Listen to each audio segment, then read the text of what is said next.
27th. And I want to wish you a happy birthday, Amber.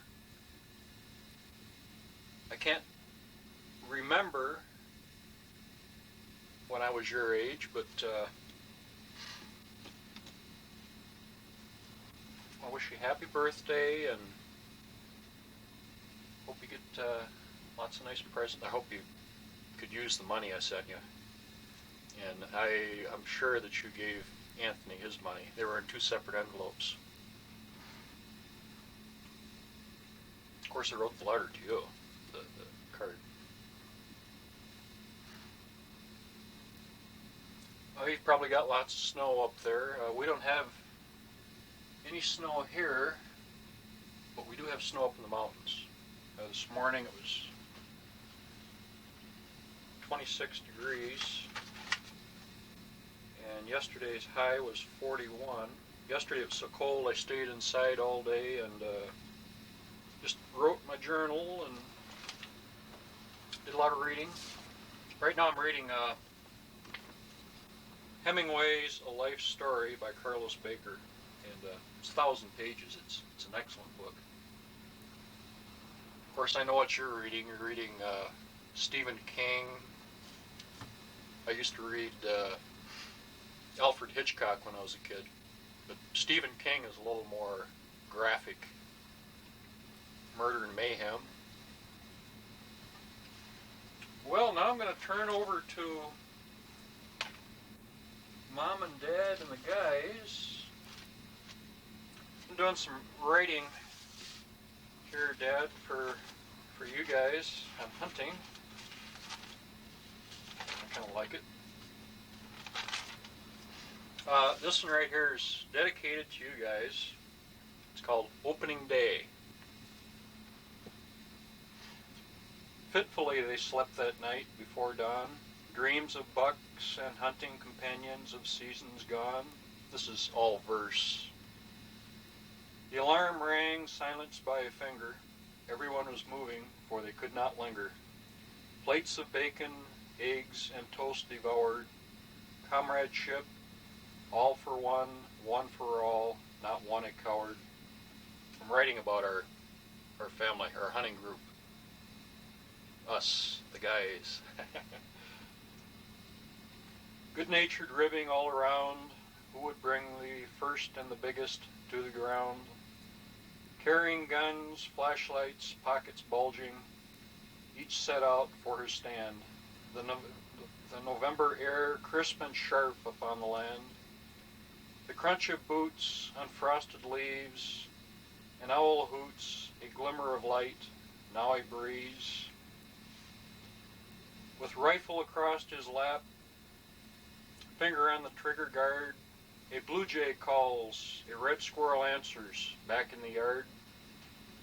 A distant snapping of twigs and frozen leaves, then movement through barren trees. A raised rifle, then a roar, kicking and thrashing, a whoop of purest joy. Back at camp, admiring gazes at the buck brought in by a boy.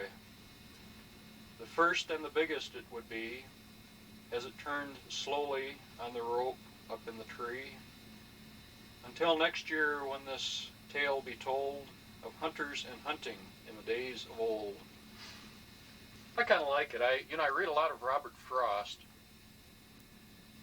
and he writes in that vein, verse and poetry. And I'll start out, I'll think of a subject that I know quite well, hunting, fishing, trapping. And then I'll write the first sentence and just go from there, and it just kind of takes off on its own. But usually I'll write the thing out and read it over again, scratch out parts, add something else, change a word, and I might write this half a dozen times before I get it right. And even then, after I finish, I like to change things. Oh, I wrote another one here toward the back. I'm doing a lot of writing. I'm finding I really enjoy it. And I'd like to eventually try to sell some hunting magazines, fur fish games, something like that. I don't expect to make any money, but just to see your name in print, I think would be great. Oh, where'd I put it?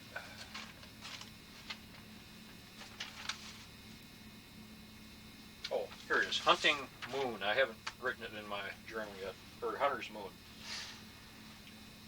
Hunter's moon, up in the sky, white and bright, so very high, a great horned owl flies silently by.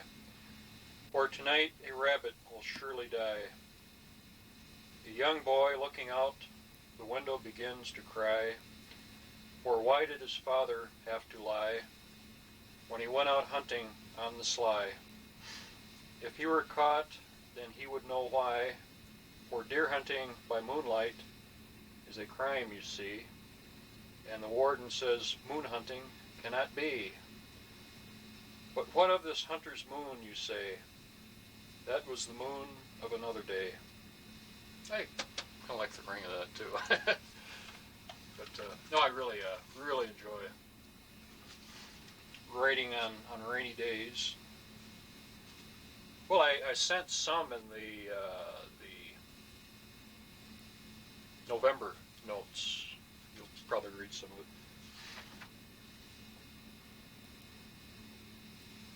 Oh, what else have I got here? I like to write a couple pages a day. Well, I'm going to read some I already sent you, but this is called African Dream. I do believe now that I look back that the high point of my life was my trip to Africa. I have such a glorious feeling of self-fulfillment when I think back on that magical time. There was never another time for me like that first time in Africa. Now that sentence right there I borrowed from Hemingway's Snows of Kilimanjaro, the movie, if you've probably recognize that sentence. All writers do that. They borrow from each other, and it's a very sincere form of flattery. In the long years before me will I dream of the animals in the acacia, the plains on the kopjes and the blue mountains. The high sweet air over the African veldt tugs at my soul. Someday I will go back. I must. These are really deep-seated feelings I have. This one right here I wrote for Karen Ellsworth. We really had a thing going on that safari, and everybody was kind of talking about us. This is what I call the end of something. And I sent her a copy of this, and she thought it was great, but she said the title should have been the beginning of something, because we're doing a lot of writing back and forth. But I feel safe, because there's 2,000 miles in between us. She's not a raving beauty, but she's a very intelligent, very warm, very nice person. That's what I like about her. But I could never see myself, getting married again, or getting serious like that. Well, the end of something goes, we left each other that morning in that land not so long ago. You walked beside me, and I was sad to see you go. And so you left me in the morning glow, feeling sad and rather low. Your thoughts and mine, white as Kilimanjaro's snow. And already I missed you so, and the future I did not know. For Kilimanjaro with its radiant glow was tugging at my very soul. Beginning with its snow so high, They're beckoning with its snow so high, and friends around us would wonder why a man and a woman, you and I, could not say goodbye. I think that's kind of sweet. Well, I sent you a copy of Opening Day, and I think you'll enjoy it. It's got all the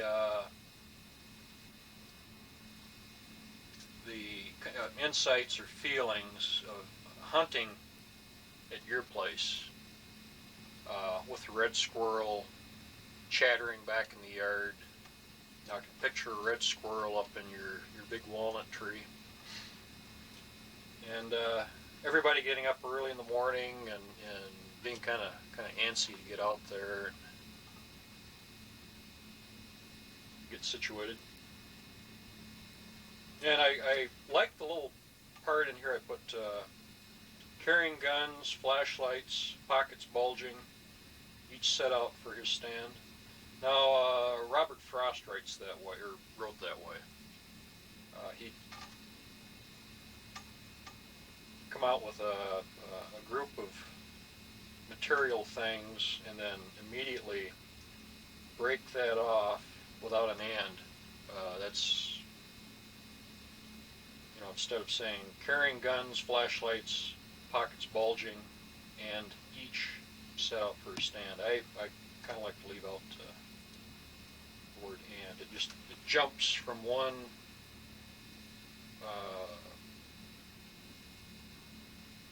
train of thought immediately to another.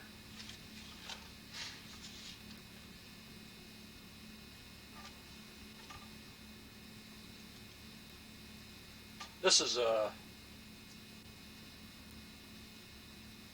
kind of, a little bit heart-tugging, I guess. I lie here thinking of dreams that are now gone. No one is near to pull me close. The moon has sunk and midnight is gone, and the hours are passing, and I lie here alone. I guess that's my own fault. I could go into town and play the Casanova role, but that's not me.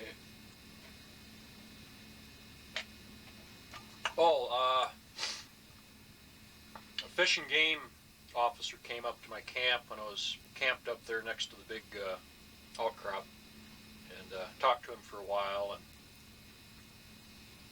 and I said, "Do you know this girl? Her name is Becky, and she's a trapper." And he said, "Oh yeah, I used to go to school with Becky." He said, when bobcats were bringing $450 and $500, Becky, who's in a trapper family, her dad and her brothers trap too professionally. He said Becky brought in a little over 100 bobcats that she herself caught. That's a lot of bobcats. My God, you'd be looking at $45,000 at $450 per cat. Of course, he said that she goes through a tank of gasoline every day. You know, the trapping route, or the line is so long because the animals are spread so thinly out here, being semi-arid. Well, anyway, he said, you know, she's a real cute girl, and he said, but she's the type of person who wouldn't give a second thought to drinking water out of a cow track. And I thought, well, to myself, well, gosh, that's the kind of girl I'm looking for. Well, if I bring her home, I don't know how she'd smell.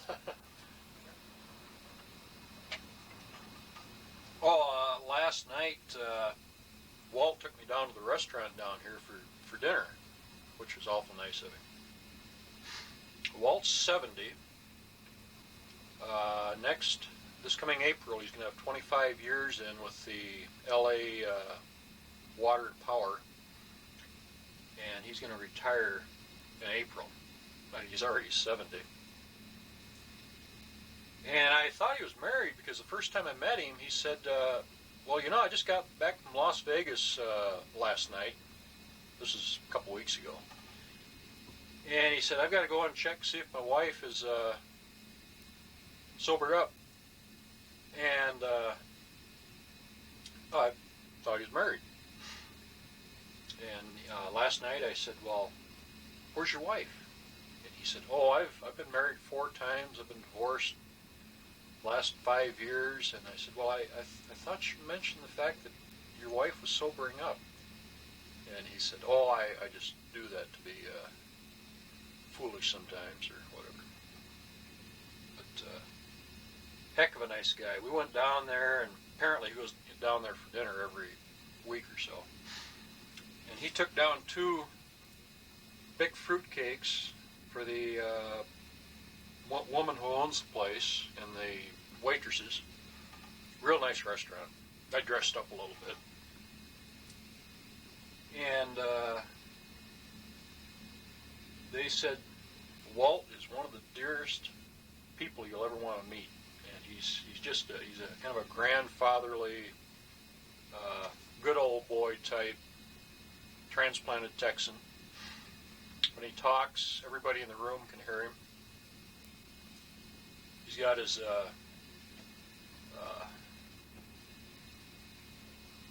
Texan accent.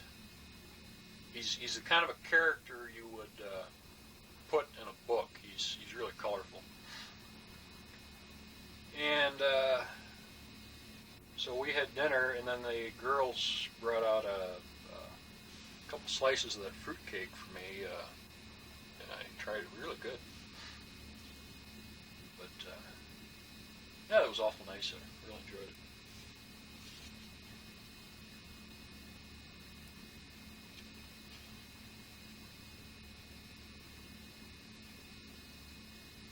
I read a lot about, loneliness, because I am traveling alone, and I get insights into what I experience every day. Well, like this one right here. In love, you open yourself up and realize you're no longer in possession of your soul. I think that's true.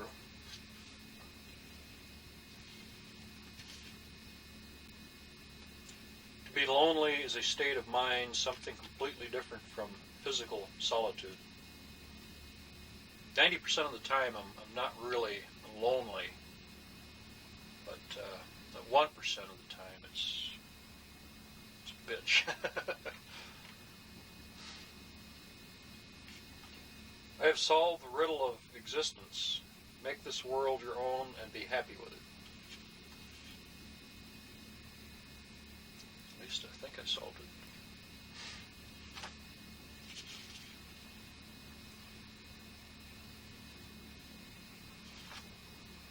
Oh, what else can I read here?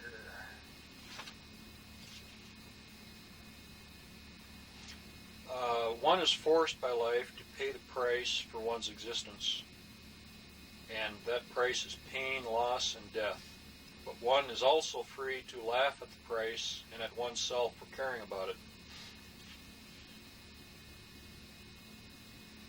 Like when I listen to the news and you hear of all this catastrophe that's happening every day, and people dying and murdering each other, and planes crashing, and I just kind of laugh to myself and say the folly of mankind. You can't take it seriously. It's sometimes life is a joke. People paint themselves into corners and straddle their lives with things and jobs that they hate, and relationships that are meaningless. I think right now,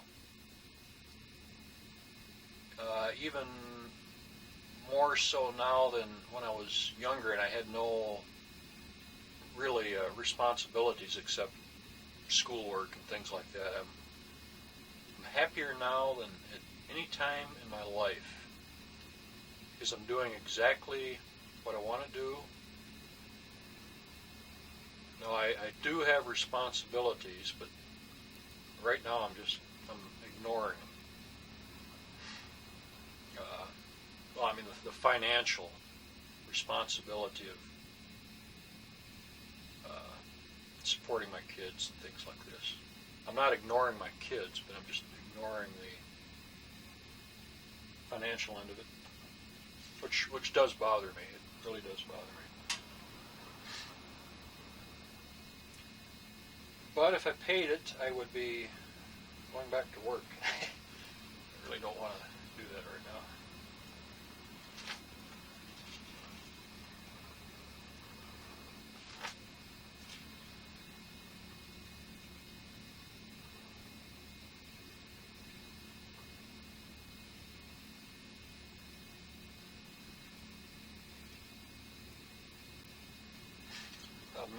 Modern man is still a primitive in a new wilderness of his own making.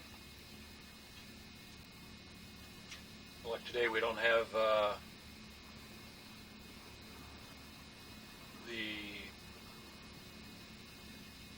Indian threat that we had in the Old West, but we have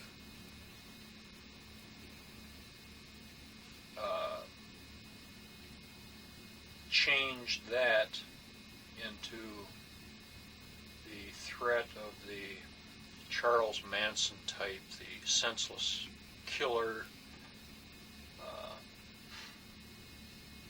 You still have your bank robbers and things like this, and environmental catastrophes. So actually, I don't think we're any more civilized today than we were during Roman times. We've just changed parts of the game. We still have basically the same things going on today.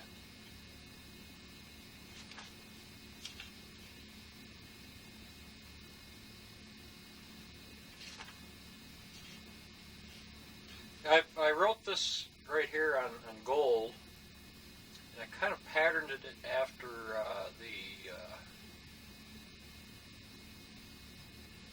there's an article. I'm trying to think of who wrote the thing. It's on the Alaskan Gold Rush. Now this doesn't rhyme so much, but I'm going to rewrite it again. I wanted gold and sought it. I worked and toiled like a slave. I wanted gold and got it, yet somehow gold isn't what I thought it, and somehow the gold isn't all. There's gold in those hills, and it's haunting. It's luring me on as of old, through the heat and the cold. Yet it isn't the gold that I'm wanting, so much as the finding. Its beauty fills me with wonder, and searching that fills me with peace. For beyond the next ridge I do wonder if my search will be rewarded with that pot at the end of the rainbow, bright yellow gold. I've got a lot of work yet to do on that one. Now, the human race should be confined within the bounds of what nature has defined. Instead, we are out of control and shall take a terrible toll.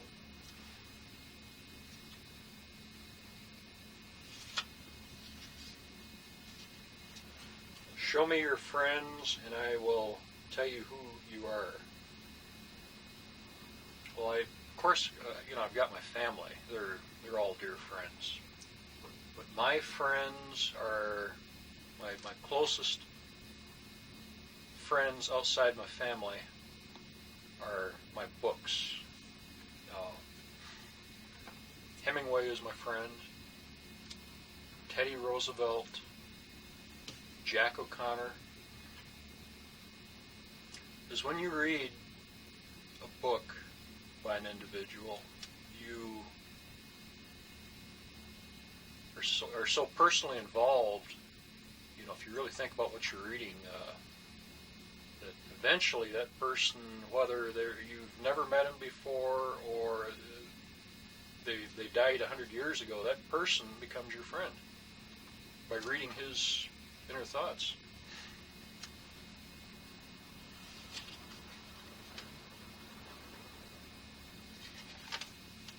A friend removed, I guess you'd say.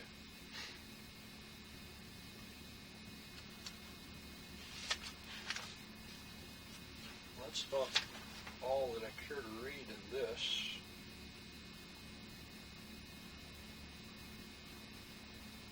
I wrote this down, my creed. At times I find security boring, and as an antidote I seek challenge and risk.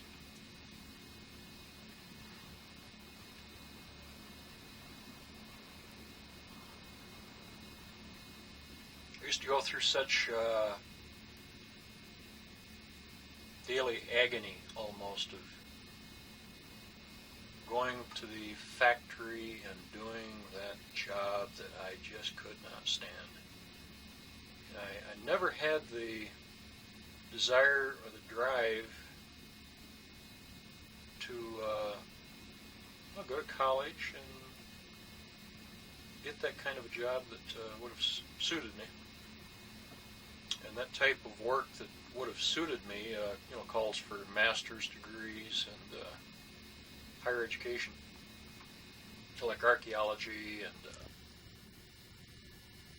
Walt drove by this morning, stopped the trailer, and he said, if you go down 20 miles south of here with your video camera, you can see a 100-foot plume where the Los Angeles aqueduct system sprang a leak.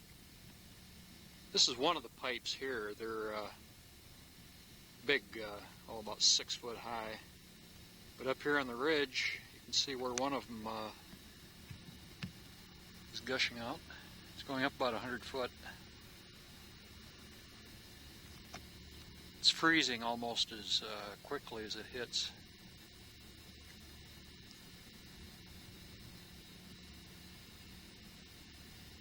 They turn the water off up north about 50 miles. So in about a day, this gusher should drop down. Tried to get closer, but they've got the roads blocked. I might walk in a little bit. They're having some mudslides up there because of the water coming down.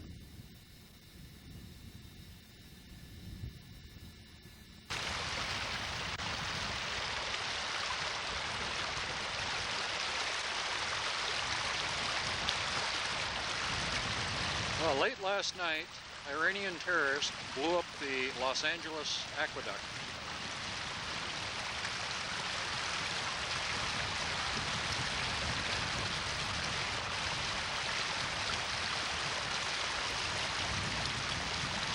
Old tongue-in-cheek there.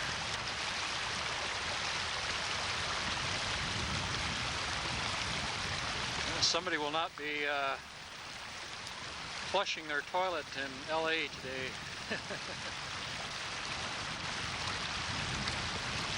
This water's coming from the gusher up there.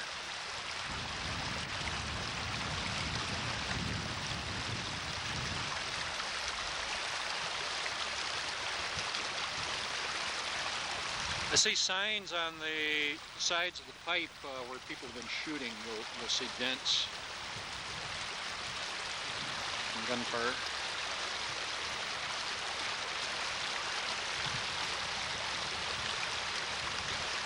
Well, this is Steve Kneale for CBS News, Mojave, California. Take her away, Dan.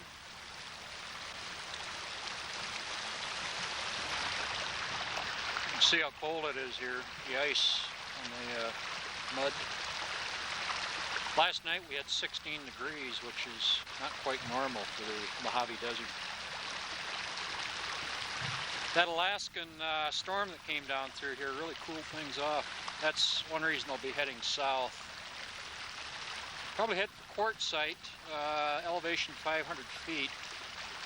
It's low desert. Won't be quite so cold. This area here is 3,000 feet, which is high desert. And much colder. Well, I'm going to move my truck because I have no idea how much more water is going to be coming down this wash. Could have a tidal wave. We've got a lot of heavy equipment moving up there right now on trucks, flatbeds, bulldozers and backhoes. Once the water's cut off, it shouldn't be too much of a problem to fix it.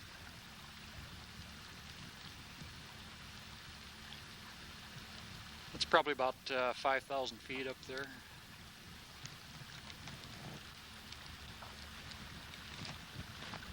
I'm going to move my truck.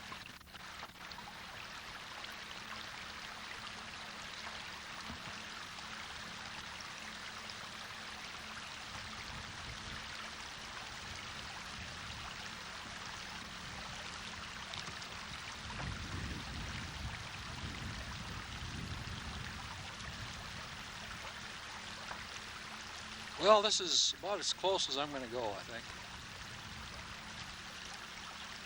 It's quite a hike up there.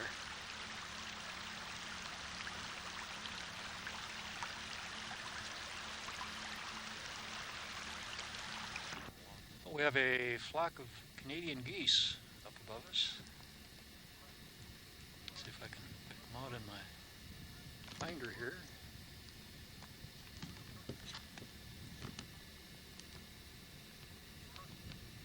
Kind of difficult when you're aiming up. You don't have any landmarks. Oh, here we go.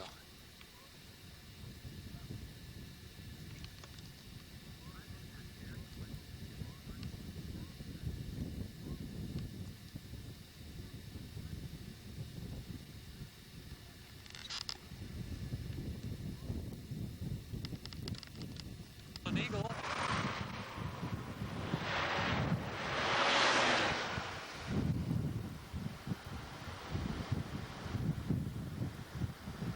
Rabbit hunting.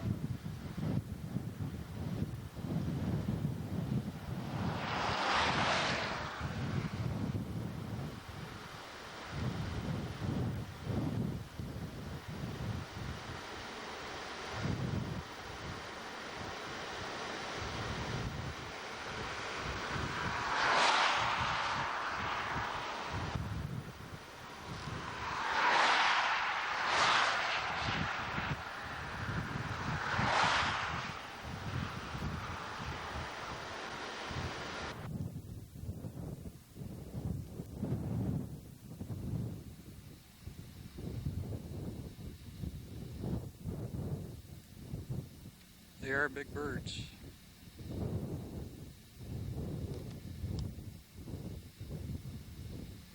Got a wingspread of about 6 foot.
The snow-covered Tehachapi Mountains.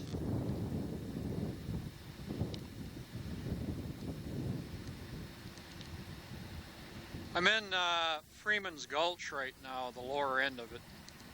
That's where the stagecoach, the goal supposedly went down. This is so wide right in here, I think the water velocity probably dropped enough, wouldn't carry big pieces down. So I'll be searching further up, I guess, toward Walt's place. You can see Robber's Roost off here in the distance. My campsite before was right at the base of this outcrop.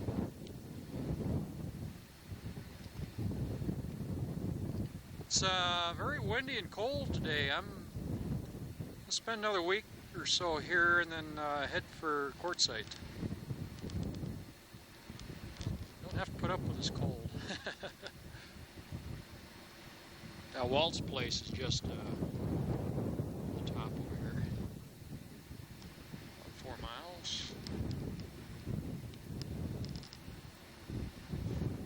This wash isn't a good place to be. I'm going to get out of here because Walt said he's going to start releasing water to cut the geyser they've got going over here in Jawbone Canyon.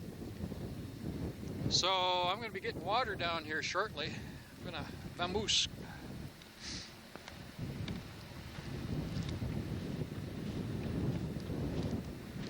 You can see the piles of gravel here where they've had heavy machinery in looking for the strongbox that was lost all through this area. They must have found pieces of the stagecoach in the past. I just drove in here and up the side of this cliff, coyote ran up. See the tracks. He didn't stay long enough for his picture though. Just down out. They've done an awful lot of digging down here though.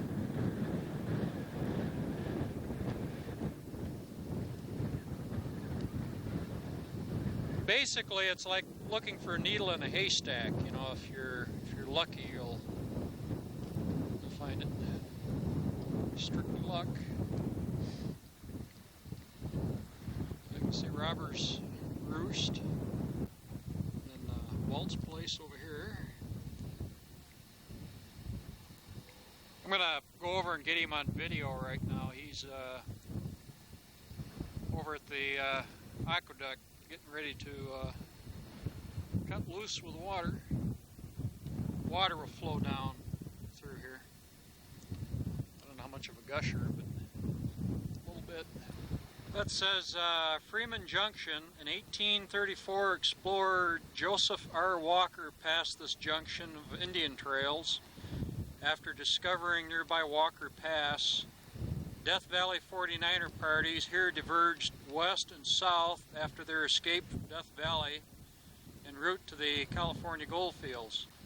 Later this became a junction point where the bandit Tiburcio Vasquez preyed on stages and freighters traveling between the Kern River mines and Los Angeles and the mines of Bodie and the Penamonts. And the Robber's Roost, where Vasquez operated, is over here.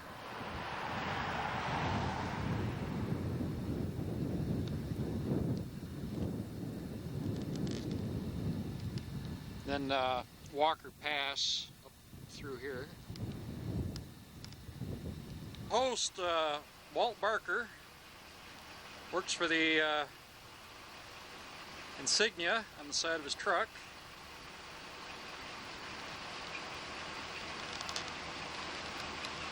That took me out to dinner the other day. I thought that was awful nice of him. Well, where are you going now, Walt? I'm going to Little Lake and patrol at Little Lake. Now, is that north or south? That's north. Now, they've got This is December 29th. Normally Walt is quite a talker, but he got a little camera shy there. I asked him if I could videotape him. I was talking to a couple of treasure hunters from LA yesterday, and they said the old stagecoach stop is just the other side of this aqueduct.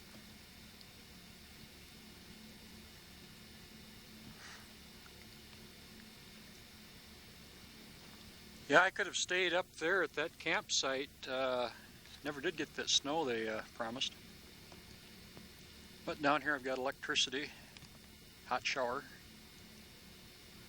Well, I was reading a newspaper article, and over here, the other side of, well, this mountain, there's a ranch called the Tejo Ranch. It's 270,000 acres, and it spreads down into Los Angeles County. Most of it's in Kern County. And they're right in the path of the northern expansion of Los Angeles. So they're sitting on a $1 billion piece of real estate there. Thought I'd go over tomorrow and see if the guy's got any unmarried daughters. It'd be nice to marry in money.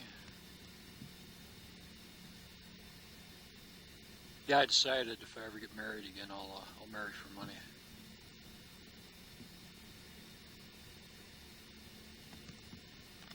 Well, I'm gonna check out the wash here today, spend most of the day. Last night was 22 degrees. Yesterday's high was 46 and windy. So I'll be pulling out of here about January 1st, and then come back up here probably next spring, because it is getting chilly. It's well, it's almost like Michigan's November weather, and we're going a couple hundred miles further south, and down on that low desert, it's going to be in the 60s, 70s, 80s. No sense in freezing my buns off. I like his little shed over here. If I'd kept that place outside of Paris, I would have built something like this, only bigger.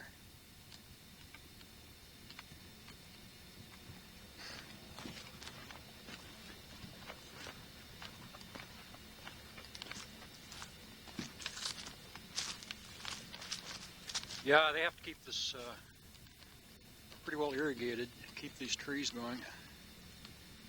Because normally there's not enough rainfall here to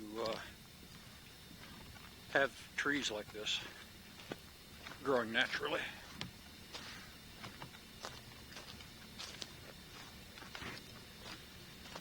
I'm going to videotape the front of his house. It's a pretty nice place.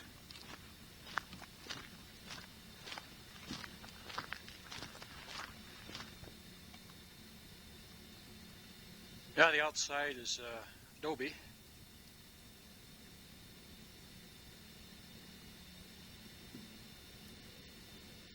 Out here you don't hardly ever see any two-story houses at all. They're all one-story and not all that big.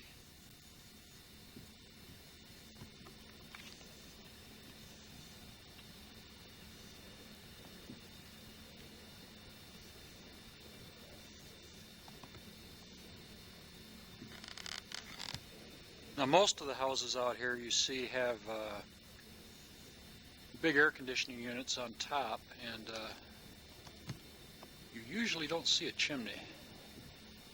He's got a fireplace in there.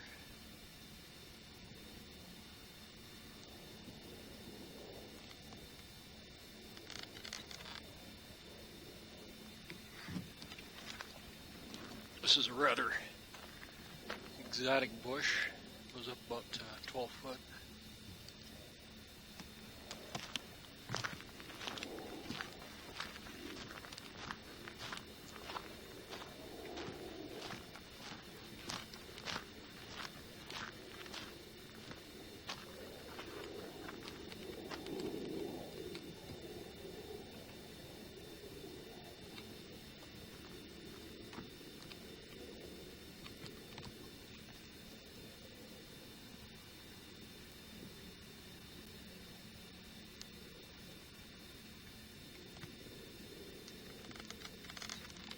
Been seeing a lot of skiers going by on the highway with skis on top of the cars, heading for Lake Tahoe.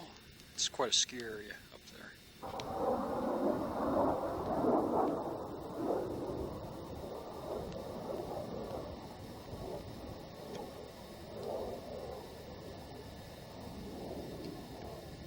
Hey, it came right over me about a minute ago. They're too quick to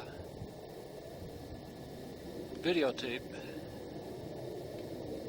Just takes an instant and they're gone.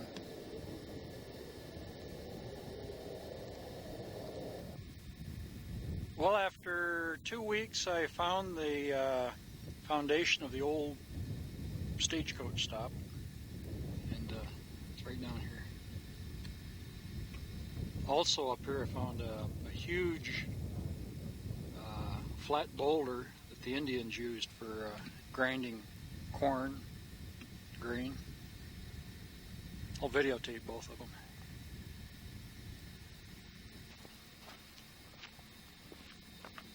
Now they've got, let's see, 1, 2, 3, 4, 5, 6, 7, 8, 9, 10 grinding holes.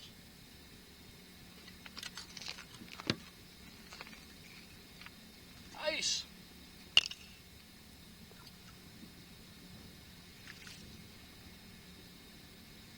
About 8 inches deep.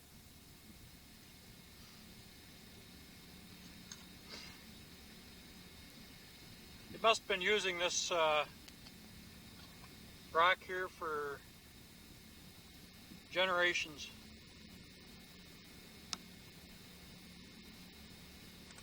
Probably set right here. Back to the sun. And they had a long round stone. Put the grain in. Grind it up. But I'll bet you that that flour was awful gritty. Now I'm going to look around and see if I can find the stones they used.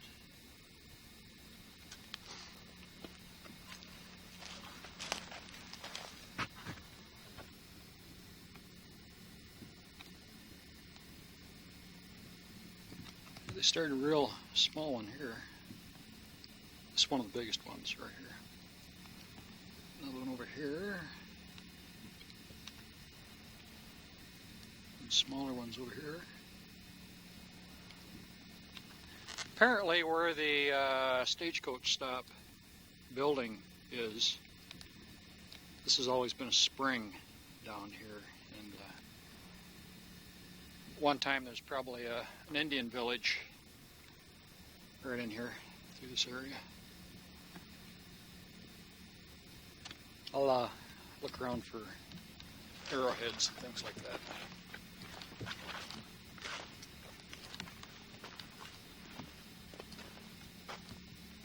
Yeah, this area here doesn't seem to have all of the big rocks that you've got over in the rest of the hillside. So it might have been deliberately cleared out. But they're wiki-ups. Basically all they made was brush shelters using this kind of brush. Weave it together. Make a big gigantic basket, basically. Now, from that boulder right there with all the grind holes in it, there's another one right here. Not quite so deep. Probably just started this one when they were shipped out to the reservation.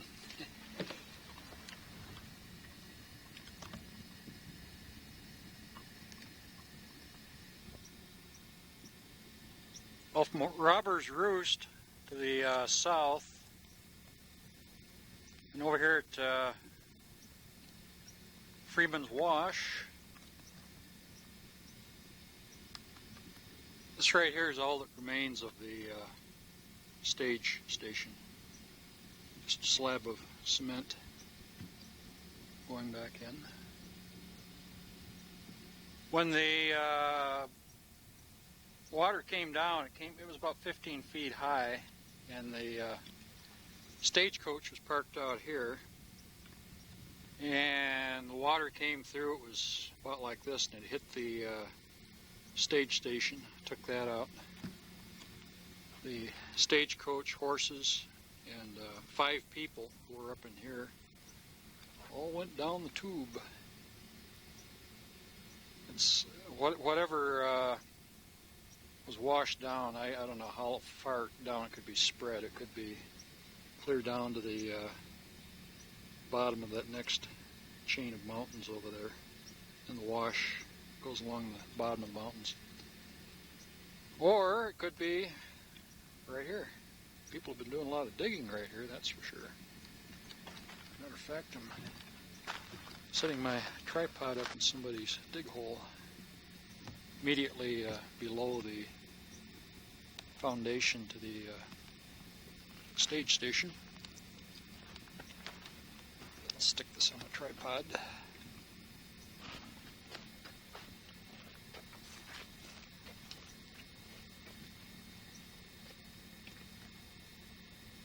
Now, according to there was a hawk. He was in that brush. Thought he's a partridge. According to the people I've talked to, the guy who ran the stage station, since they didn't have any banks, the stage came in, they had to pay him for the use of the station, water, food, whatever. And since there wasn't a town nearby, he'd stash his money around the area here. And so I'll be checking for that too, along with what was on the stagecoach. But, well, this is back in, I got the exact date, it was 1863, when they had that flash flood and washed everything out, instead of 1873. So that's a long time ago. What would that be, 120-some years, I guess?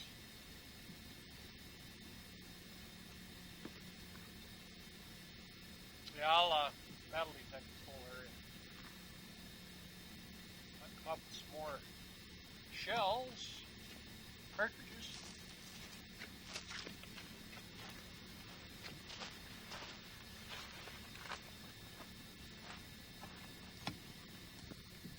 This morning when I came over here, there was a hawk bedded down in this thick stuff here, and he landed up here in the tree. I was standing over here. I watched him for several minutes. Of course, the video camera, as usual, was in the trailer.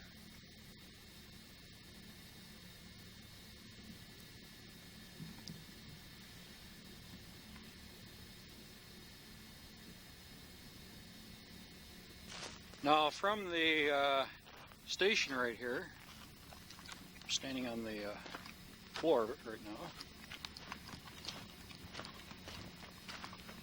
Okay, over here, I assume,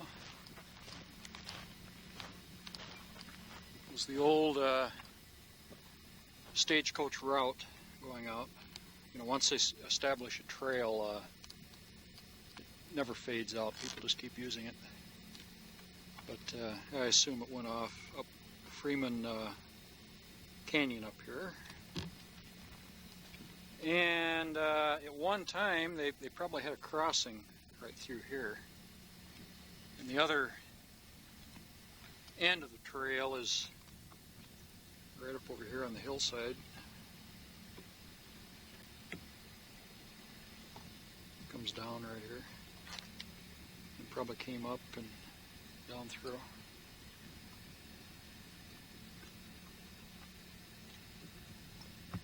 But there's quite a spring here to have this much vegetation. Water's probably down there a couple feet. One time they probably kept it pretty well dug out. Well, I'm glad I found it. It took 2 weeks, but I finally found her. Yeah, probably every spring they have a flood through here, and it just keeps eroding things.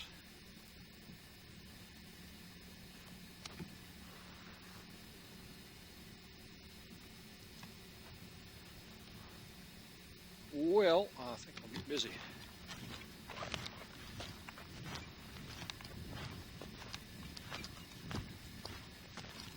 Probably had a secret chamber down here in the this whole cement.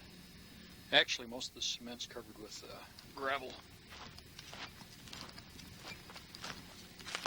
Initially, the cement I saw was this right here, cement floor. And the lime has been leaching out ever since in here.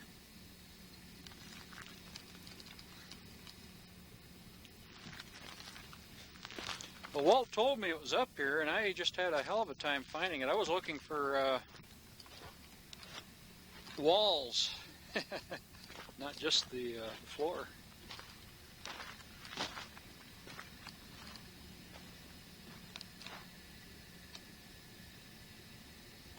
Now, they have been doing some digging up here.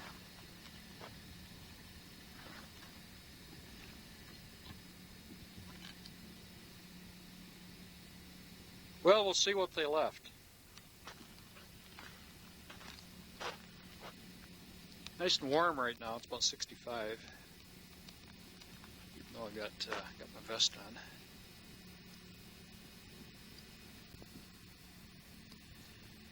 Well, I found something. I have no idea what it is, but it's encrusted with streamside sand and gravel. I'll have to chip all the stuff off. It's made of iron. I don't know what it could possibly be, but it's been down there for a long, long time.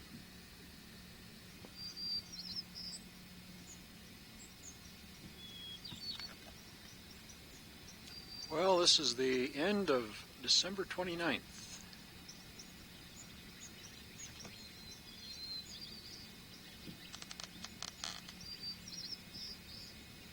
Got 2 more days and that'll be the end of the year. It's been a hell of a year for me, I'll tell you. Really enjoyed it. Got all kinds of singing birds in this brush here.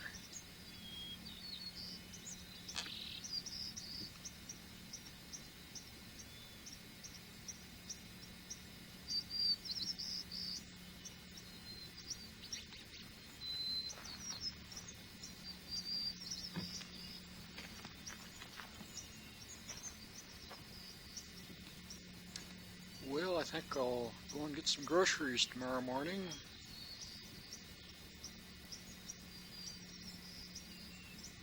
Some more water, getting kind of low on water.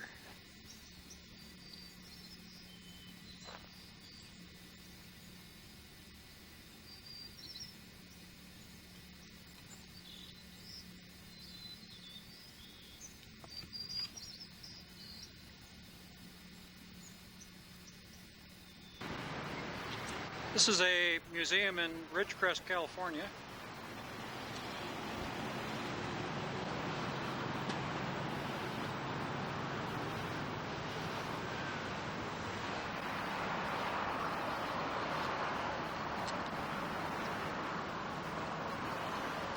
This is a gold dry washer, late 1800s.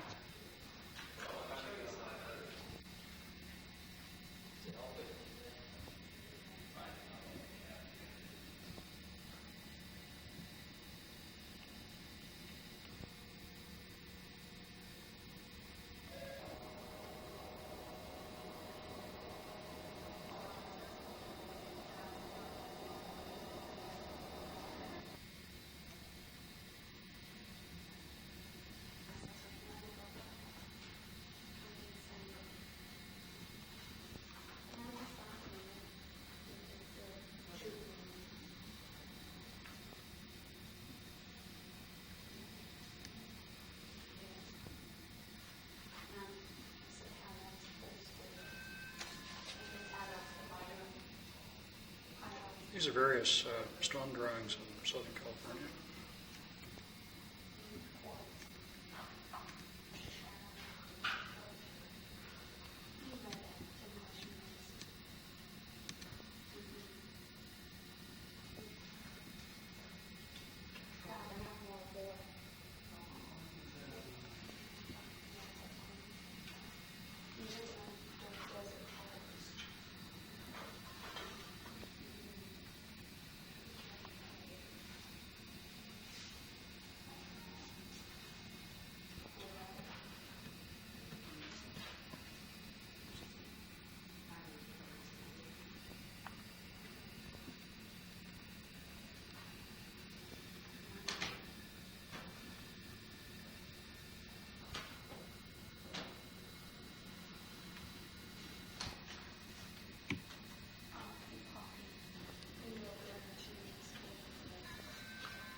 This is the valley the 20 mule team borax wagons came through. And you're looking at what replaced those wagons.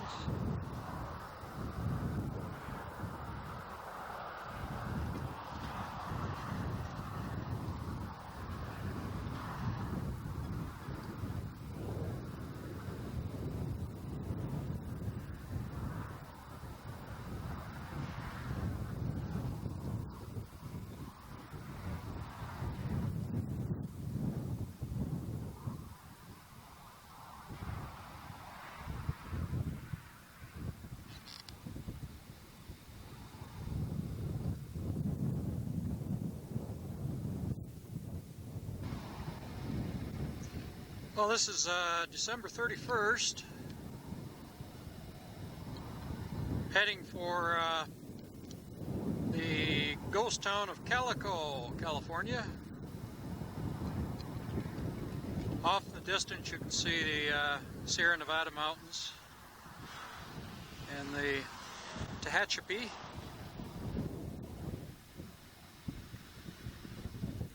This is just a couple of miles south of California City, population 3,000. It's a bedroom community for Edwards Air Force Base. And the place I just came from is up here about 30 miles. Just left Walt's place. I thanked him for his kindness and generosity. He's a heck of a nice guy. I'll be back up in May and probably camp there again.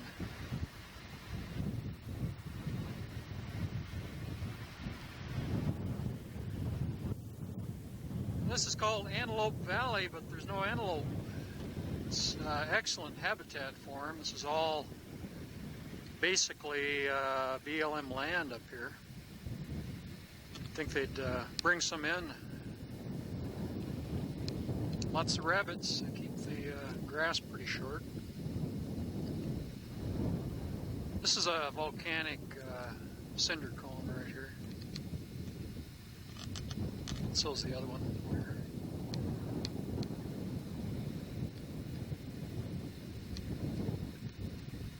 The temperature this morning was 30.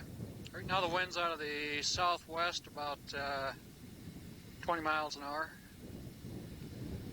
It's supposed to get nasty tomorrow. Wind out of the north, 40 miles an hour, gusty. Ground is starting to freeze up there around Robbers Roost, and it's getting pretty difficult to dig. So, time to head south.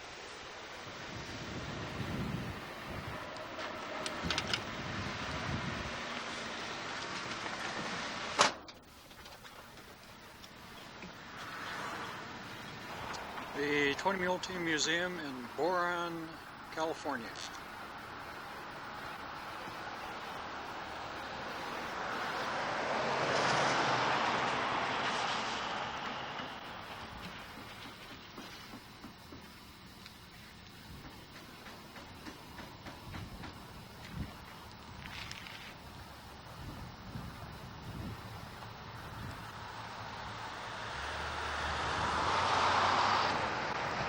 This is some type of earth scoop. Not sure if it's for building roads or mining.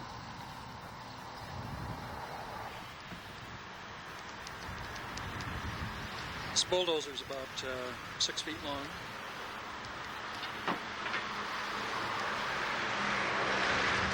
It's pulled by a horse.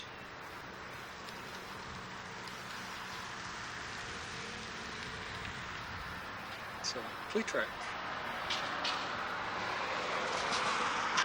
This is what they used in the mines to drill holes for dynamite.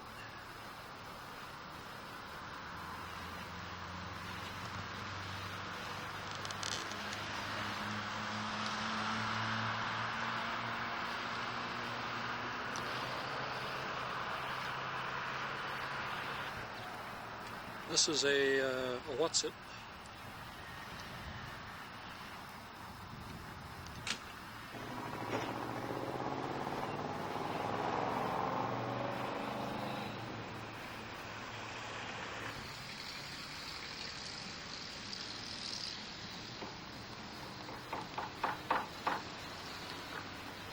This winch would bring material out of the mine shaft.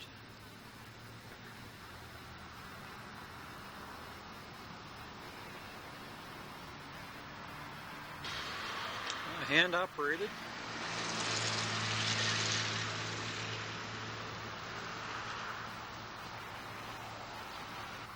This is one of the old depot buildings on the railroad.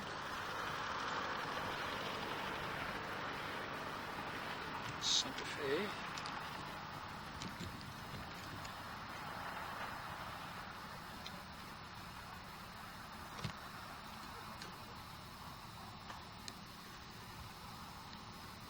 This is an inside view of the depot. And this is the Santa Fe running behind the museum. It's where the borax was loaded into the cars.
Almost that scary. Isn't that And then great? we got the machine. The town of Boron's just 62 years old, so maybe that'll tell you why. Why we don't remember it. Well, why we remember it, yeah. We are the only boys are just this handling. Teddy bears from 1919. The gold air washer would shovel material into What we the have done is top put everything in writing, sift the the gold history on of the through. company when it was in Death Valley of Edwards Air Force Base. Teddy bear. Brother. What'd you say, Kneale? We have framed and things from the tortoise preserve in our wildflowers. So if we want Isn't that amazing? Look at this sign. This is a picture of the borax works today.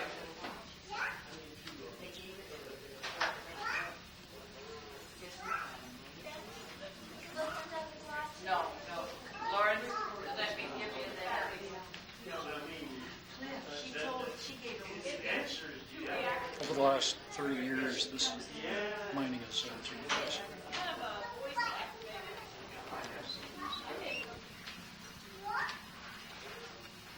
It's 500 feet long.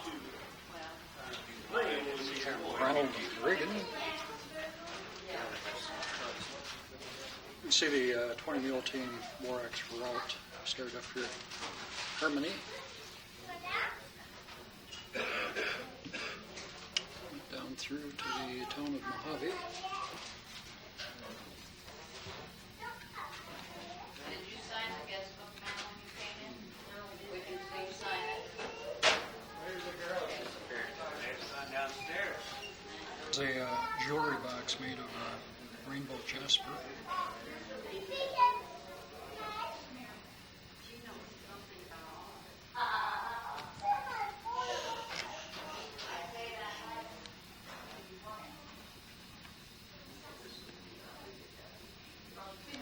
This is calico hunts.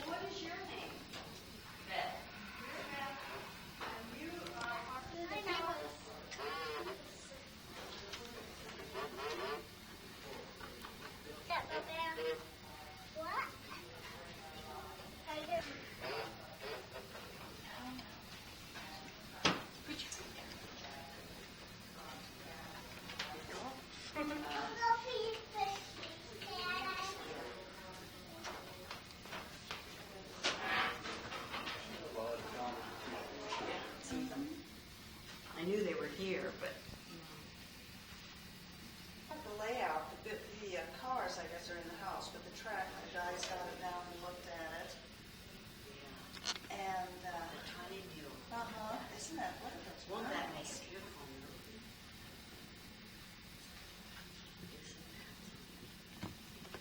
Look at this old locker.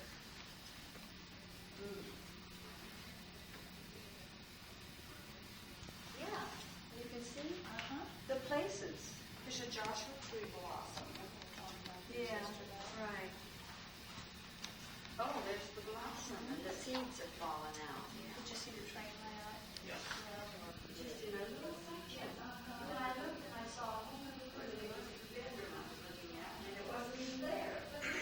And you know, it's kind of funny, it seems like a very hardly recognized. I don't know who I am anymore. I say, who is that? Now, Chris, you're not talking about myself. Yeah, I am. I know. Her name, isn't that? And they all and they really look like that. Isn't that awesome? Like if this were you or that was me, it would look like it. That's 1942. Probably. Well, I was in college. 42. During the This is the present town of Boron.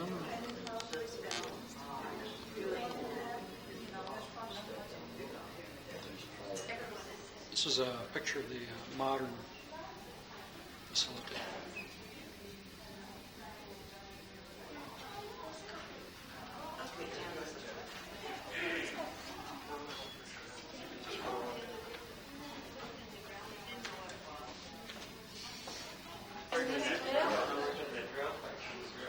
the drill thing. Oh, the kitchen thing. Look. Oh, look at the washing machine. First, without the next sign was in Lee, Wiltshire, England. Just about the size of my It was granddaughter. bought at public auction A little more than 4. and brought back to the States. It's seen a few bullet holes.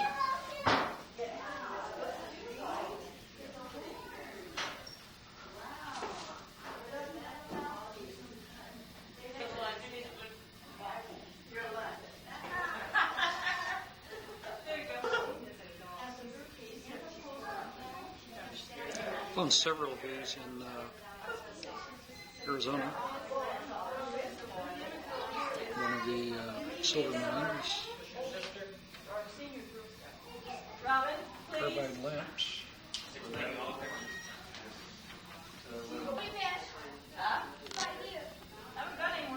Oh, I was gonna give you the wagon. Yeah.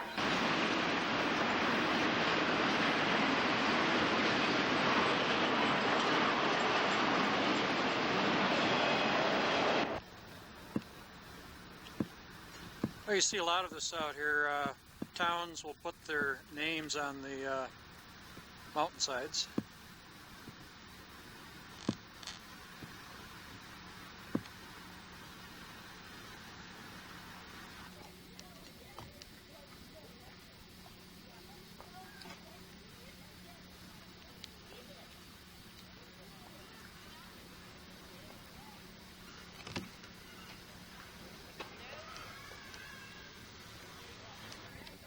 This ghost town was restored by the Knott's Berry Farm family.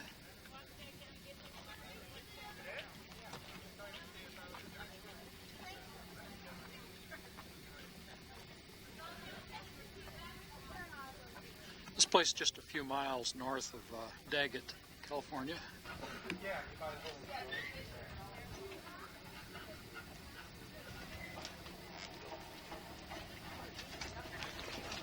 Hi, 2 adults and 2 children. And does that include the tram ride? How's she gonna jack me to Oh.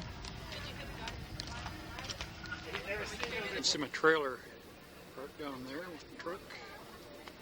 Town of Daggett is down here. This is run by the San Bernardino County.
Everyone is dressed in the costumes of the period, 1881.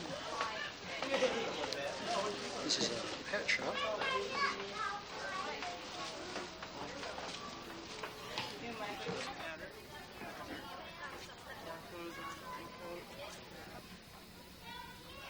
Looks more like a pipe organ than a steam-powered pump.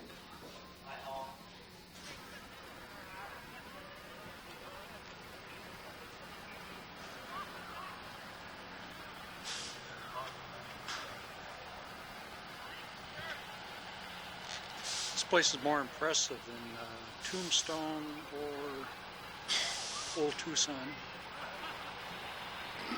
They've spent more money here. Several million, it looks like.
This house is built entirely of champagne bottles.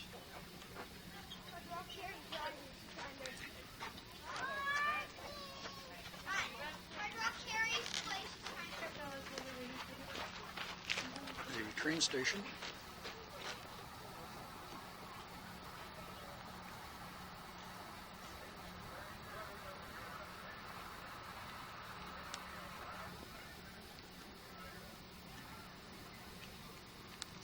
Some of these ruins look original.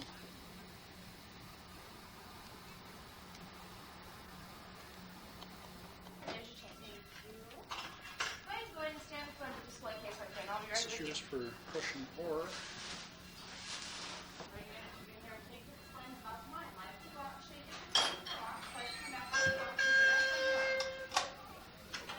This breaks down the ore rock. And this is an ore crusher.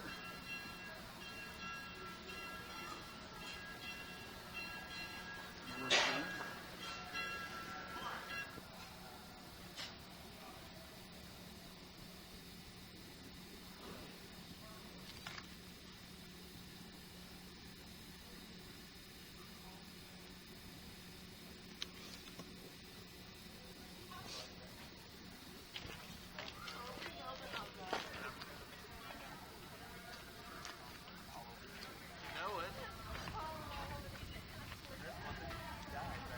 These are some of the old shacks that the miners lived in.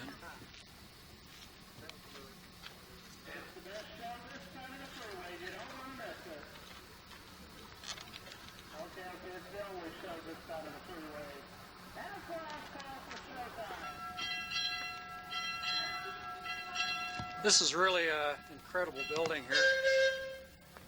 Thousands of champagne bottles with cement in between.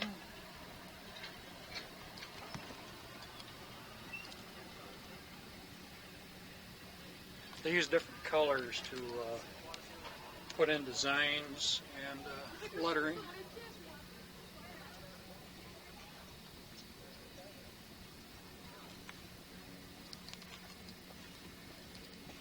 Made a star. On here you can see the necks of the bottles. And the walls are transparent. Quite the building.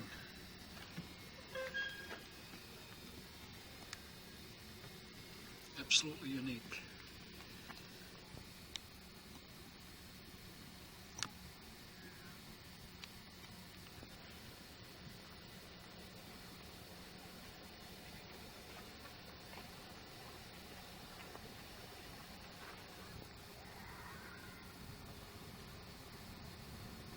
This was a silver mine up here,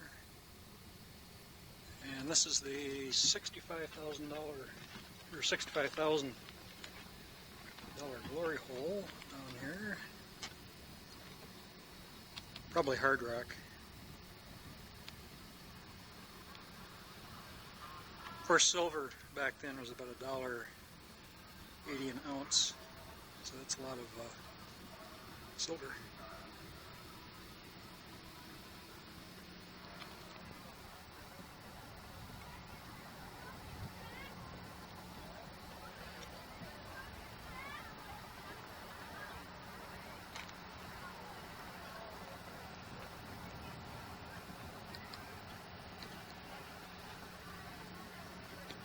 Oh, this is still December 31st. It's a cool day, cloudy. Right now it's about probably 45, 50. Everybody's enjoying themselves here. They must have taken a tremendous amount of silver ore out of this mountain. The entire mountainside here. Going the wrong way. I can see up here. Whoa, cool. These are all tailings down here.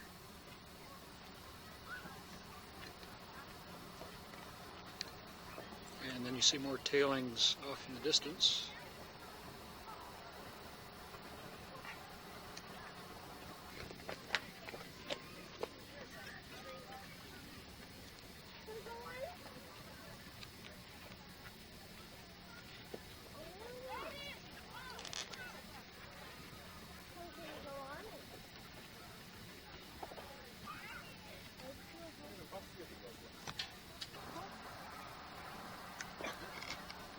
Down below you can see the bottle house.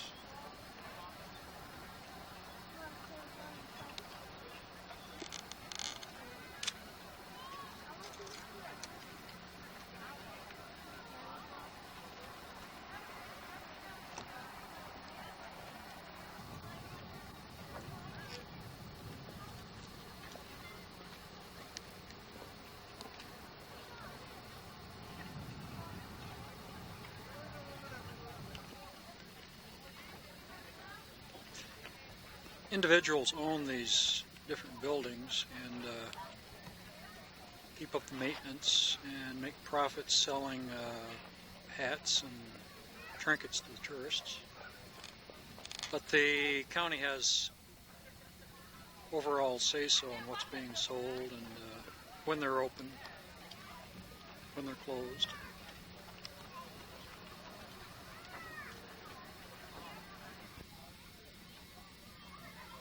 Even back then, the fishing was always better on the other side of the lake.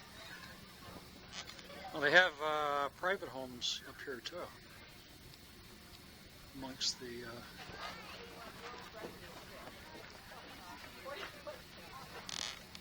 the entire town is decorated for Christmas. The only day they're closed is on Christmas Day.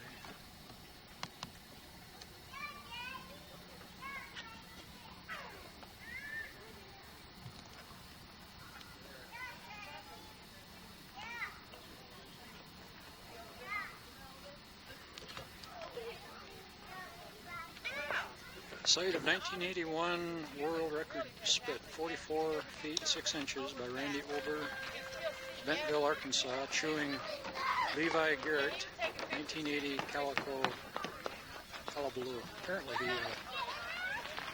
he spit across this gulch right here.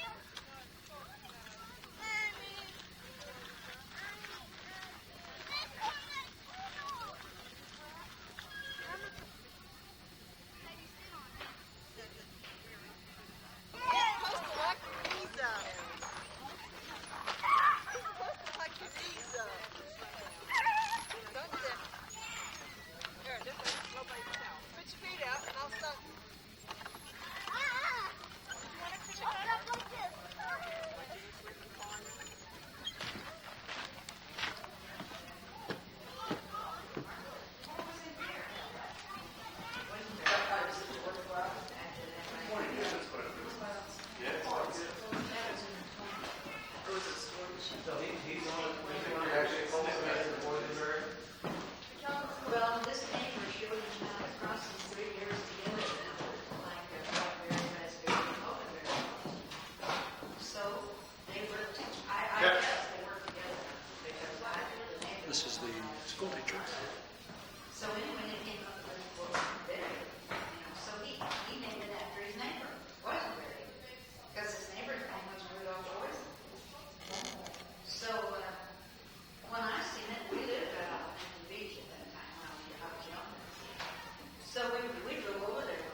Perhaps the silver went down. Perhaps the silver went down and the mills begin to close even when we didn't hear it start ticking. See, that's after her sound dropped.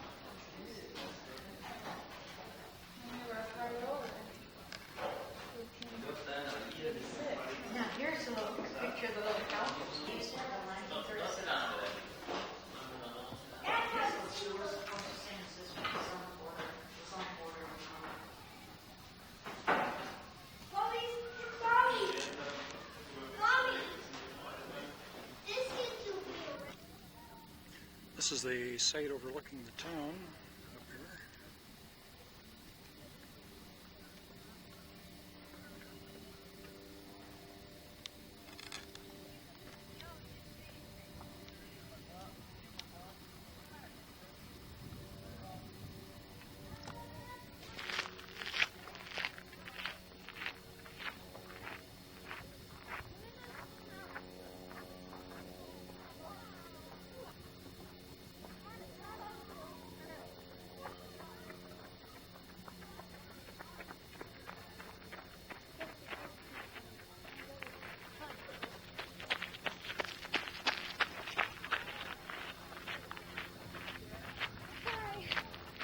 Okay.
These are some French tourists sitting next to Indian Joe.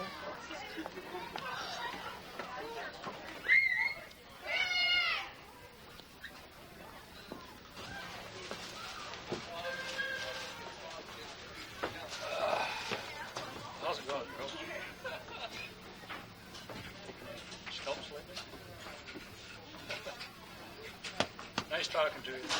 This panel is incredible. It's 15 feet long and about 8 feet wide.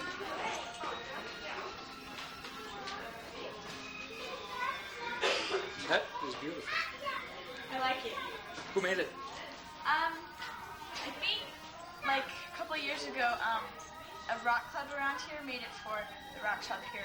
Oh. And they put it in. They made the wall and the little building behind it. It's gorgeous. Especially for that. This is a big snake.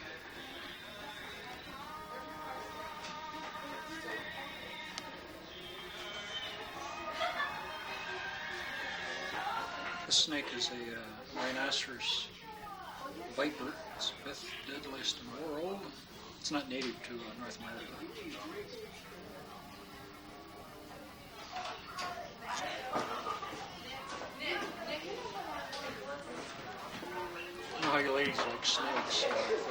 this in here too. This is a western diamondback rattler.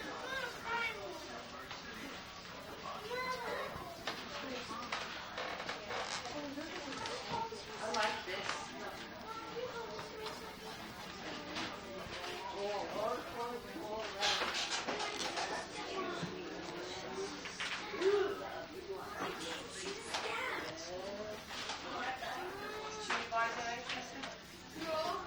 These are rocks that have been cut and polished.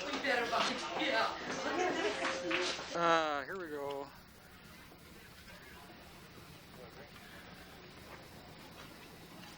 Lil's Saloon.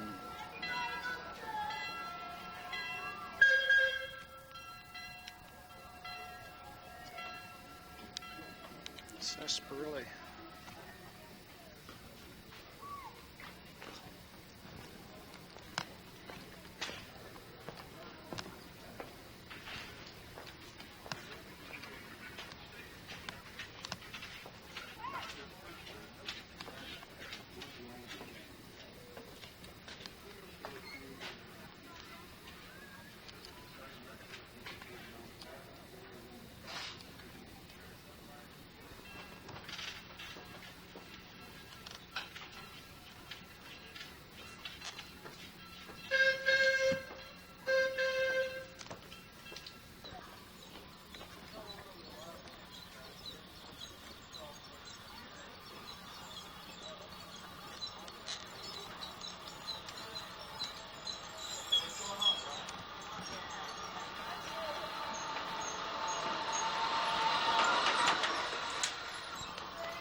We're beginning to get some sprinkles.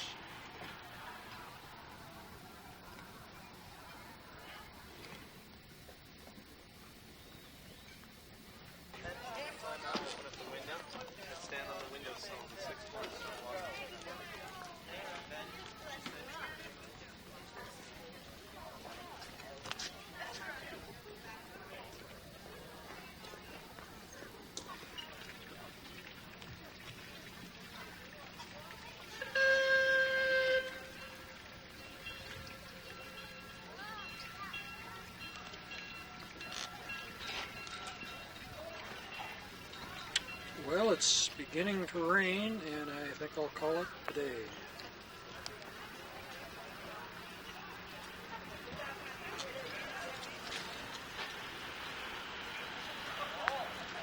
Yeah, they close in 2 hours anyway, 5 o'clock.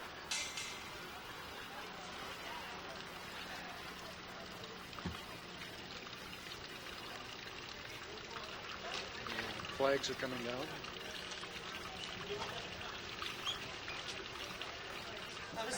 This is the photography box.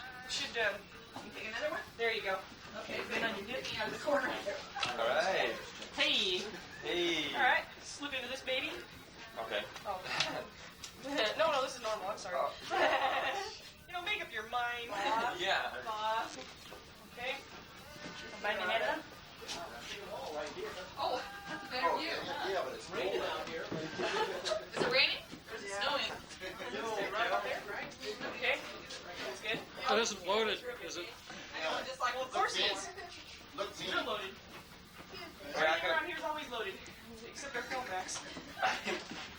Okay, don't say nothing. You're gonna show me Bruce? How do you do that? Look, we'll put a box in the picture. Yeah, gotta get a boot in there. There you go. Thank you. You want a little arrow pointing at him? Let me tie you up. Killer. Wait. I don't want to laugh. Wait till lip. Stop, Robin. I'm gonna kill you.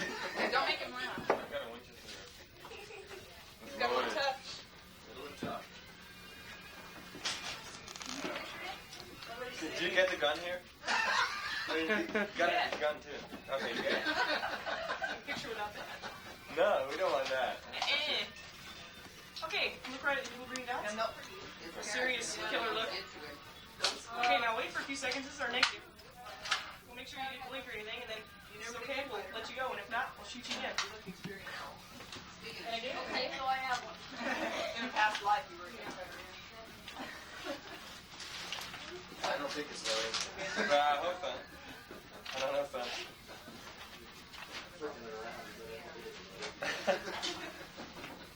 Could you imagine if we kept loading guns around?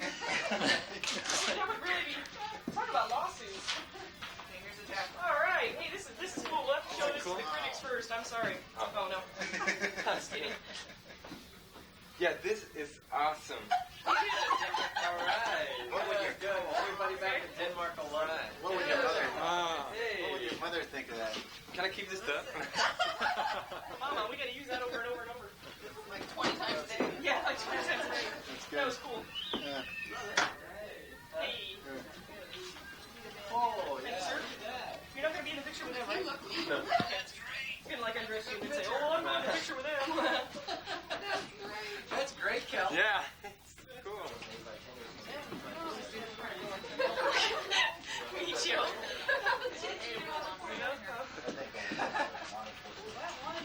That was unreal. You guys can get out of the corner now. Who is that? You need a sidearm? Is that what you said? Exactly. Also, just that. You bad guy? We'll make you a semi-bad guy. Will that be the same price if you get two 5x7s? That all right. 5x7 goes in this? Here's a pistol. Oh, okay. Yeah. Oh, do you? Double barrel shotgun. What's so new here? We're gonna do them on this. I guess. I can ask. Good enough. They look like a saloon group. Yeah, Full gauge. Yeah. Full. Kind of let that fall around your arms. That. You go like this. Let's pull this table out a little bit. Okay.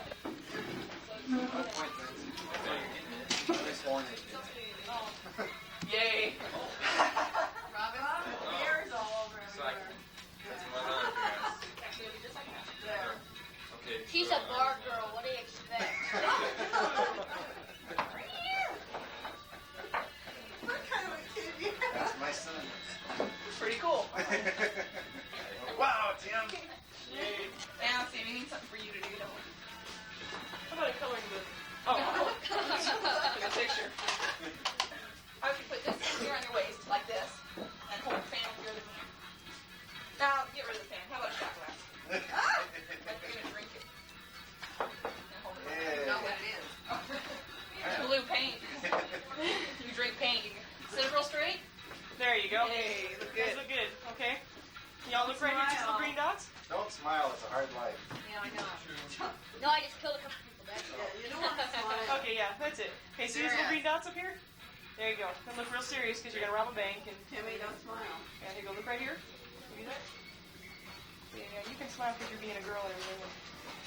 Okay, don't smile. Wipe that silly smirk off your face. It can be kind of hard to do, huh? Okay. All right, now look right here, these little dots. Take it. Okay. Like a school. Robin, don't smile. You don't want her to smile? Okay. Okay, look right here. Okay, now wait for a few seconds. Think so? Amazing. He's our favorite like that smirk on his face. He's time of that. He's a happy guy. Yeah.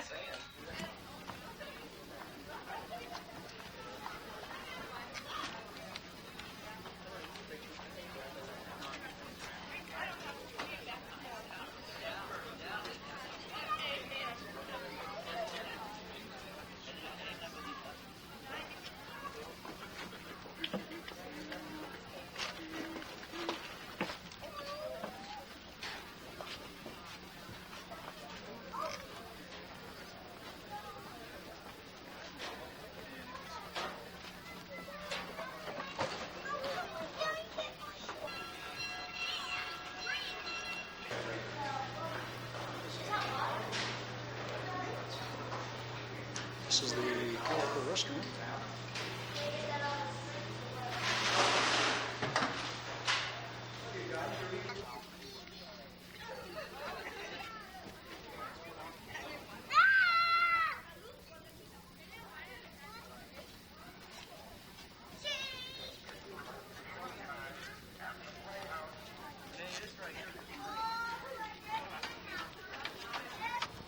Happy New Year!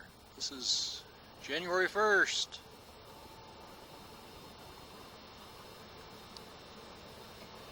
I'm camped just outside of Baghdad, California. And here comes the sun.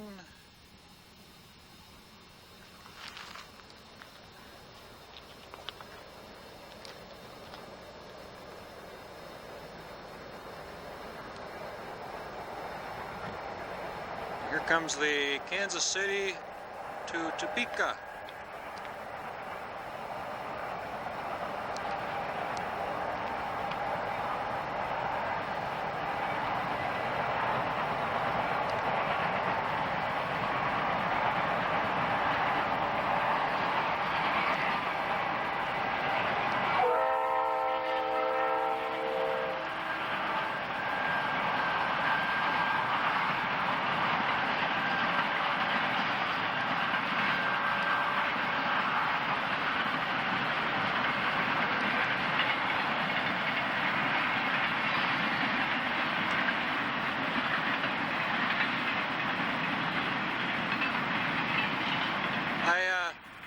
I think he hit his siren just for me because there's no roads or anything out there.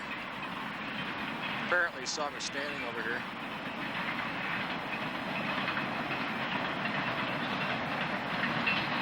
I'm heading for the Joshua Tree National Monument, several 100,000 acres.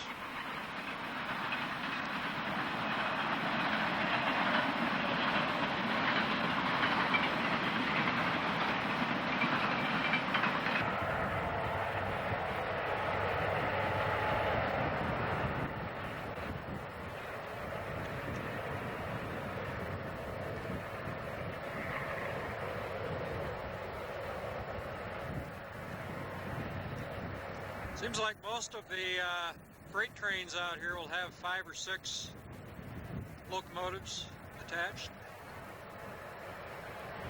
I don't know if they're all working, but we got an awful steep grade to go up here. It's high mountain or high desert, going from about 1,000 feet on up to 3,000 feet. It's a gradual uplift.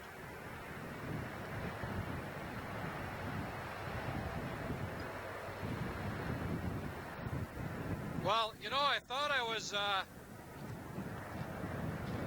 just outside of Baghdad here, Baghdad, California. Well, this is Baghdad, California.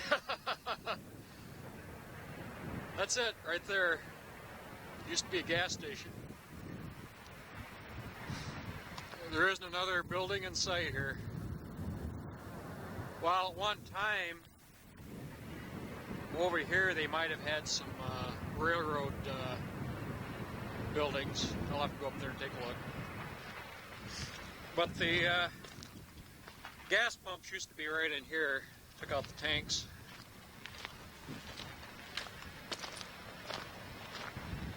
And And then they had their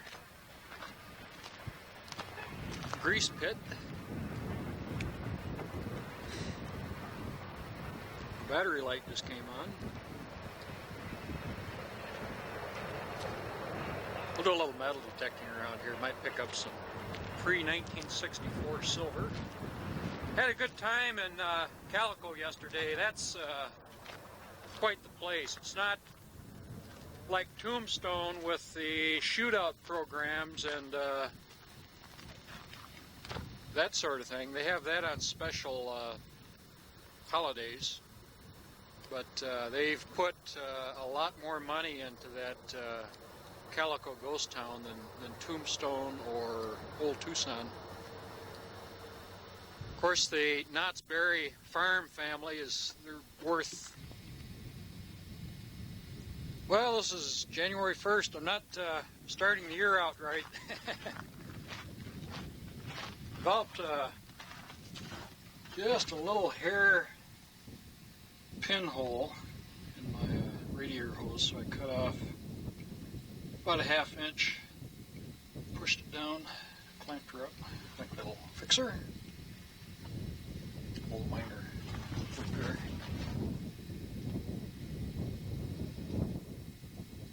They always carry extra antifreeze and extra gasoline, extra tank full. I had the oil changed up there in Ridgecrest about a week ago. Woman mechanic. She probably stuck it with a jackknife. I doubt it. Well, there's a lot of volcanic lava fields out here through this whole area. You can see the black, probably a few thousand years ago.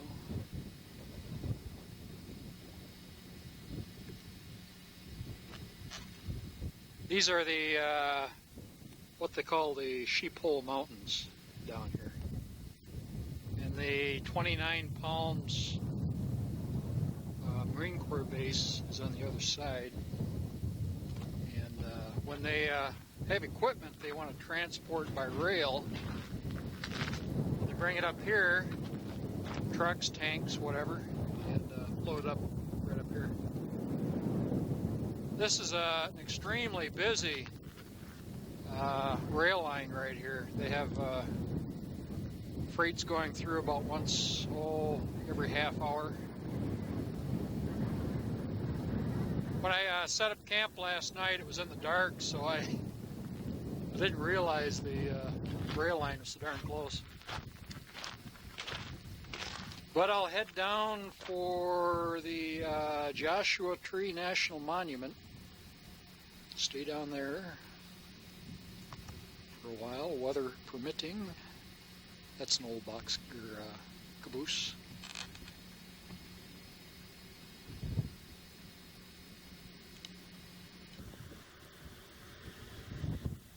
Well, you look out across this lake and you would think it was ice, but it's salt. Actually, it's solid. There's no water out there.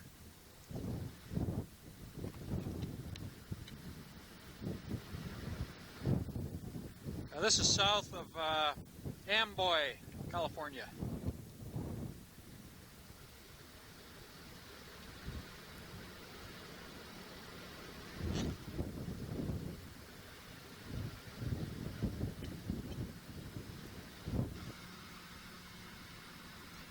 Down below you can see the salt lake I just came from. It was in the video. Town of Amboy is over here. It's about 100 people. The place I camped at overnight is just over the ridge here. And these are the Sheephole Mountains. There's supposed to be desert bighorn up here.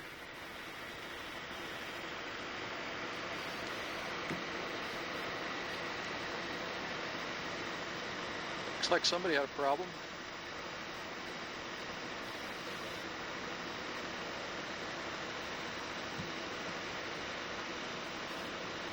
Actually, there's 2 bikes up here.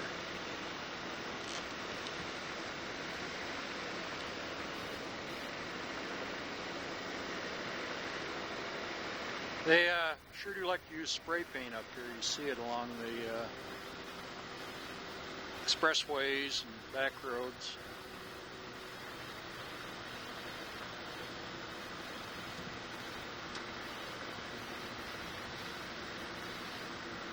This is the visitor center for the Joshua Tree National Monument. They have displays inside, animals, Indian artifacts, mining.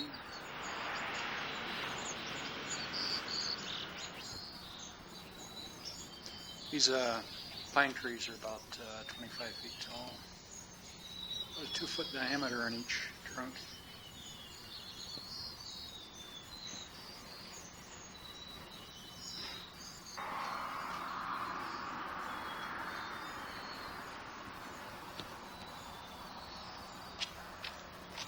They have a nature walk trail behind the headquarters.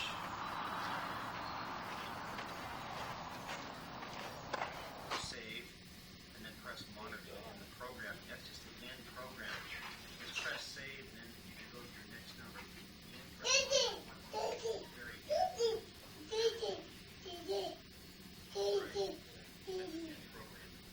know, it says press save. Yeah. Then when you get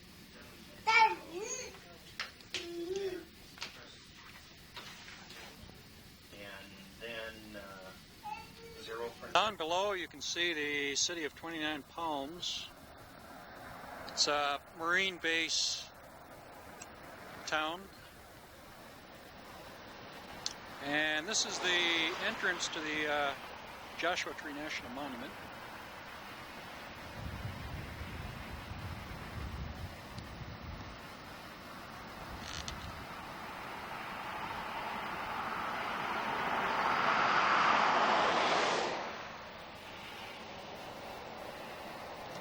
I'll hurry up and get down in there. It's getting dark.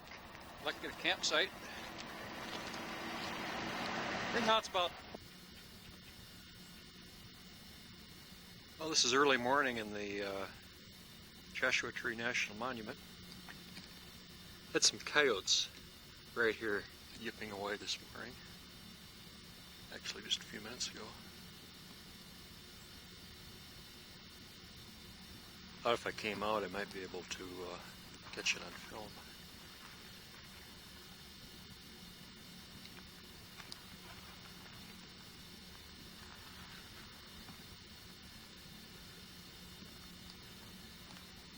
These rocks are similar to the ones in Cochise Stronghold, granite, upthrust.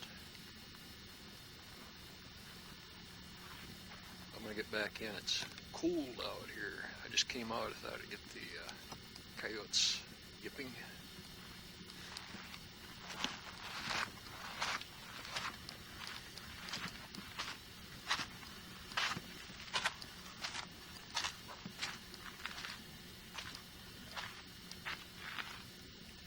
The sun should be coming up pretty soon over here.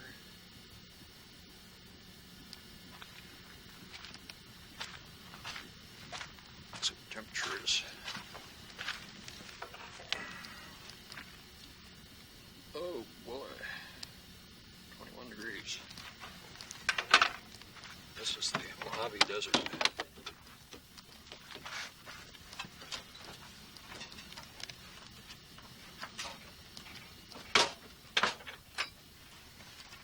Well, got coffee on. Take my little bath. Eat some breakfast. Go out and do some filming.